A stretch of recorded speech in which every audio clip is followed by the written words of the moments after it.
По данным Центра управления регионом, в мае этого года в социальных сетях жители активно обсуждали вопрос перепрофилирования здания бывшего роддома в православную школу. Это в Сыктывкаре.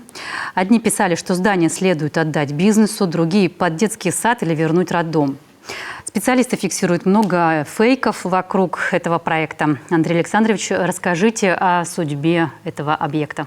Ну, слава богу, судьба этого объекта на сегодняшний день уже понятна. Мы передали этот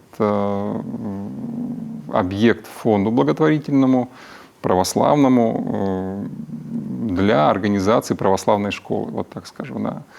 Вот. Вы, из вопроса все понимают прекрасно, да, что это памятник республиканского значения.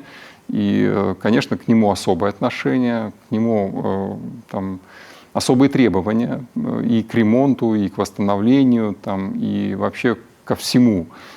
Поэтому, когда мы посчитали, мы сами, да, за республиканский счет сделали проектно-сметную документацию на восстановление данного объекта, сумма, конечно, очень была большая.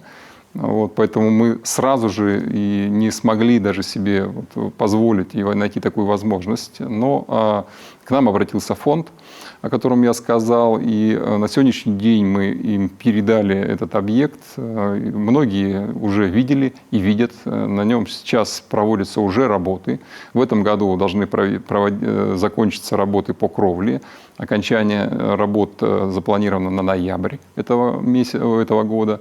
В следующем году, ну и там по плану у нас до 2024 года, до конца 2024 года вот все восстановительные работы будут закончены, в том числе внутренние. В 2024 году окончание там внутренних работ.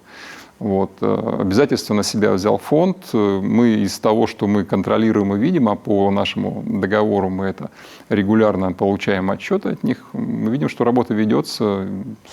Еще раз только могу порадоваться, что у этого здания появился, ну, по крайней мере, пользователь, который ответственный, да, и достаточно мы уверены в нем. Поэтому считаю, что на сегодняшний день это очень хорошо, что за него взялись, что его будут восстанавливать, что его приведут в соответствие с требованиями охранных обязательств, которые имеются у объекта как памятника.